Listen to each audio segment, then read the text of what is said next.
Bank of India CFL అంటే centre for finance literacy, తెలుగులో ఆర్థిక అక్షరాస్యత కేంద్రం. అయితే మనకు భారతదేశం మొత్తంలో కూడా లిటరసీ చదువుకున్న వాళ్ళ సంఖ్య 70% పైకి వెళ్తుంది. ఆర్థిక అక్షరాస్యత ఫైనాన్షియల్ అవేర్నెస్ అంటే బ్యాంకు సంబంధించిన విషయాలు మాత్రం దాంట్లో చాలా వెనుకబడిపోయింది, 27% మాత్రమే ఉంది.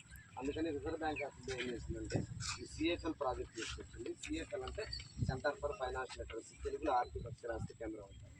ఈ ఆర్థిక అక్షరాస్యత కేంద్రాల ద్వారా గ్రామీణ ప్రాంతాల్లో ఎవరైతే చదువుకోని వారైనా కానీ బ్యాంకు సంబంధించిన విషయాలు వాళ్ళకి తెలియజేయడం కోసం ఈ యొక్క ప్రాజెక్ట్ యొక్క ముఖ్య ఉద్దేశం.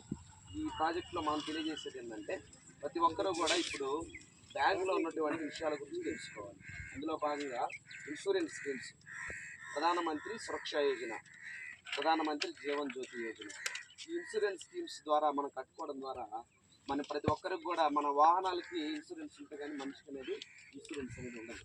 మనం 2 లక్షల ప్రమాద బీమా అనేది మన కుటుంబంలో మన నామినీకి, సపోజ్ వాళ్ళ తల్లిదండ్రులు వాళ్ళ జీవనం ఉంటుంది అన్నమాట. వాళ్ళ కుటుంబంలో వాళ్ళ తల్లిగారికి నామినీగా మనం కానీ పెట్టుకున్నట్లయితే ఏదన్నా సపోజ్ జరగాలని కాదు, ఏదన్నా ప్రమాద సర్జరీకి సంబంధించినప్పుడు 2 లక్షల ప్రమాద బీమా అనేది బ్యాంకు నుంచి వాళ్ళకి అందిస్తారు. 20 రూపాయలు మాత్రం ఖర్చు పడుతుంది.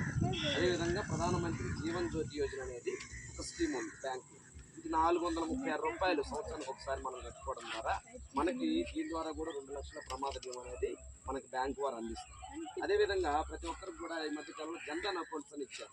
ఈ జన్ధన్ అకౌంట్స్తో భాగంగా రూపే ఏటీఎం కార్డు ఇచ్చారు. ఈ రూపే ఏటీఎం కార్డు కూడా మనము 40 రోజులకు ఒకసారి బ్యాంకులో ఒక 100 రూపాయలు ఏటీఎం కార్డు ఉపయోగించి ఒక 100 రూపాయలు వేయటం కానీ తీయటం కానీ ఇంకా బ్యాలెన్స్ ఎంక్వైరీ చేయడం కానీ మనం చేసినట్లయితే మనకు 2 లక్షల ప్రమాద బీమాని వర్తిస్తుంది. అదేవిధంగా ఈ మధ్యకాలంలో సైబర్ క్రైమ్స్ చాలా ఎక్కువైపోయాయి. Cyber crimes and digital payments. Cyber క్రైమ్స్లో భాగంగా మనకేంటంటే తెలియని వ్యక్తులు ఎవరన్నా మనకు ఫోన్ చేసి మేము బ్యాంక్ నుంచి ఫోన్ చేస్తున్నాము, మీ యొక్క అకౌంట్ ఇన్యాక్టివ్లో పడిపోయిందని కానీ, కేవైసీ కంప్లీట్ చేయాలని కానీ, మీకు లోన్ వస్తుందని చెప్పేసి కానీ, ఏదైనా ఏటీఎం కార్డు ఎక్స్పైర్ అయిపోయింది, మీ ఏటీఎం కార్డు మీరు బ్యాంక్ రాకుండానే మీ ఇంటికి వచ్చి మీరు బ్యాంక్ చెప్పేసి మనకు ఫోన్ చేస్తారు.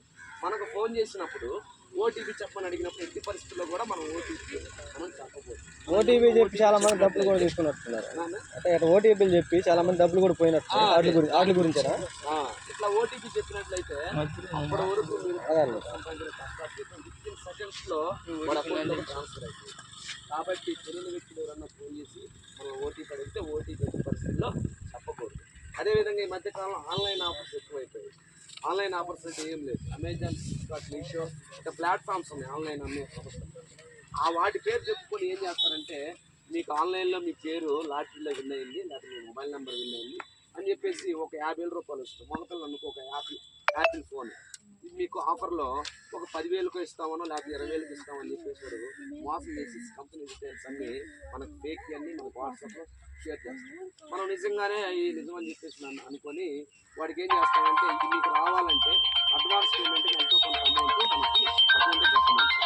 వాడు అకౌంట్ మనం కొట్టిన తర్వాత వాడు ఫోన్ పని చేయదు, మనకి రెస్పాన్స్ ఉంది. ఇవన్నీ కూడా సైబర్ నేరాలకు సంబంధించి. అదేవిధంగా చదువుకున్న వాళ్ళైతే ఫోన్పే, గూగుల్ పే, పేటిఎమ్స్ జాగ్రత్తగా ఉపయోగిస్తాం. అదే చదువు లేని వాళ్ళకి ఏం జరుగుతూ ఉందంటే ఈ మధ్యకాలంలో మనం చదువు లేని వాళ్ళు మన పిల్లలకి గేమ్స్ ఆడుకోవడం కోసం ఫోన్ ఇస్తాం. ఫోన్ ఇచ్చినప్పుడు వాటిలో తెలియకుండా సైబర్ లింక్స్ వస్తూ ఉన్నాయి. ఎస్బీఐ యోనో యాప్ అని చెప్పేసి ఆ లింక్ ఆ యాప్ ఓపెన్ చేయగానే మనం ఓటీపీ వస్తుంది. ఓటీపీ ఎంటర్ చేస్తాం. అదేదో యాప్ అని చెప్పేసి బ్యాంకుకి సంబంధించిన మొబైల్ యాప్ అని చెప్పేసి మనం డౌన్లోడ్ చేస్తాం. అది డౌన్లోడ్ చేయగానే ఆటోమేటిక్గా ఓటీపీ ఎంటర్ చేస్తాం. ఓటీపీ ఎంటర్ చేయగానే మన డబ్బులు కట్ అయిపోతాయి. ఇట్లా ఫ్రాడ్ యాప్స్ మనం డౌన్లోడ్ చేసుకోకూడదు. ఏదైనా జెన్యూన్ యాప్స్ అంటే మనకి గవర్నమెంట్ నిర్ధారించిన బ్యాంకింగ్ యాప్స్ మాత్రం మనం డౌన్లోడ్ చేసుకోవాలి. అదేవిధంగా మనం ఆధార్ కార్డు ద్వారా డబ్బులు తీసుకుంటాం. దాన్ని ఆధార్ ఎనేబుల్ పేమెంట్ సిస్టమ్ అంటారు. ఈ ఆధార్ ఎనేబుల్ పేమెంట్ సిస్టమ్ ద్వారా మనం డబ్బులు తీసుకునేటప్పుడు మనం ఎంతైతే డబ్బులు తీసుకుంటున్నామో ఆ డబ్బులకి ఆ బీసీ పాయింట్ దగ్గర అతని దగ్గర మనం రసీదు పొందాలి. ఒకవేళ మన చేత ఏలుముద్ర ఇచ్చుకొని 5,000 రూపాయలు మనం తీసుకుంటే అతను 6,000 తీసుకునే ఛాన్స్ ఉంది. కాబట్టి మనం రసీదు పొందినట్లయితే అతను మనం అడగొచ్చు, నిలదీయొచ్చు. కాబట్టి ఇవన్నీ విషయాలు కూడా మీరు జాగ్రత్తగా అవగాహన కలిగి ఉండి ఈ ఇన్సూరెన్స్ స్కీమ్స్ గురించి కావచ్చు, అదే cyber crimes and digital payments గురించి కావచ్చు, వీటన్నిటి గురించి అవగాహన కలిగి ఉండాలని ఎవరైనా ఫోన్ చేసి ఓటీపీ చెప్పకుండా ఆన్లైన్ మోసాలకు మీరు దూరంగా ఉండాలి. అదేవిధంగా ఫోన్పే, గూగుల్ పే, పేటీఎం ఉపయోగించినప్పుడు జాగ్రత్త వహించి ఉపయోగించాలి. తెలియని లింక్స్ ఎట్టి పరిస్థితుల్లో ఓపెన్ చేయకూడదు. ఇట్లా ఓపెన్ చేయడం ద్వారా మీ డబ్బు కోల్పోయే ప్రమాదం ఉంది కాబట్టి జాగ్రత్త వహించండి. మీరు విన్న విషయాలు మీరు వెంటనే కాకుండా ఒక 10 మందికి తెలియజెప్పడం ద్వారా మనం ఈ ఆన్లైన్ మోసాలను అరికట్టడానికి ఉపయోగపడుతుంది. కాబట్టి చిన్న అవకాశం మీటింగ్ మీరు ఇస్తున్నందుకు మీ అందరికీ ధన్యవాదాలు. నేను చిన్న అటెండెన్స్ తీసుకుంటాను, అంటే మాకు మీటింగ్ పెట్టినట్టుగా మీకు మీరు పేరు సిగ్నేచర్